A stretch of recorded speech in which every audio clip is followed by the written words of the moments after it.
ഇതെല്ലാത്തിനുപരി US-ലുള്ള റീസെല്ലറായിട്ട് പുള്ളിക്കാരി ബിസിനസ് നടത്തുകയാണ്. ഒരു വർഷമായിട്ട് നടത്തുകയായിരുന്നു.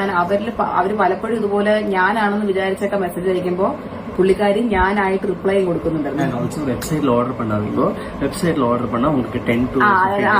പുള്ളിക്കാരി ഈ റീസെല്ലറിനെ പറഞ്ഞ് വിശ്വസിപ്പിച്ചിരുന്ന കാര്യം ഇങ്ങനെയാണ് വെബ്സൈറ്റിനകത്ത് ഓർഡർ ചെയ്യില്ല. കാര്യം എന്താ, വെബ്സൈറ്റിനകത്തെ പൈസ ഫുൾ റെക്കോർഡഡ് ആയിട്ട് വിത്ത് GST ആൻഡ് എവറിത്തിങ് ക്ലിയർ ആയിട്ട് എന്റെയിലോട്ടാണ് വരുന്നത്. അപ്പൊ അത് എനിക്ക് വന്നു കഴിഞ്ഞാൽ പിന്നെ ഇവർക്ക് എന്ത് ബിസിനസ്, പിന്നെ ഇവരെന്തിനും സംസാരിക്കണം, റീസെല്ലറിനോടൊക്കെ സമയം പോകത്തില്ല ഇവരുടെ ജീവിതത്തിലെ. അപ്പൊ ഇവര് പുള്ളിക്കാരോട് പറഞ്ഞു വെബ്സൈറ്റ് ത്രൂ ഓർഡർ ചെയ്ത് കഴിഞ്ഞാൽ 10-15 ദിവസം എടുക്കും നിങ്ങൾക്ക് കിട്ടാൻ.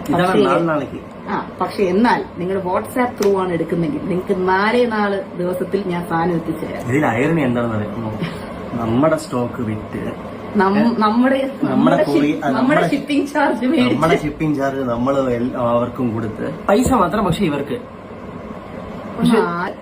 എന്റെ പാക്കിംഗ് മെറ്റീരിയൽസ്, എന്റെ ഓഫീസിലെ AC, ഞാൻ പൈസ കൊടുത്ത് മേടിച്ച ഓഫീസ് ഫോണ്, ഞാൻ റീചാർജ് ചെയ്യുന്ന സിമ്മ്, ഇതെല്ലാം ഉപയോഗിച്ചിട്ട് ഇടയ്ക്ക് മെസ്സേജ് മാത്രം വരും, ഓഫീസ് ഫോൺ ഒന്ന് റീചാർജ് ചെയ്യുമെന്ന്.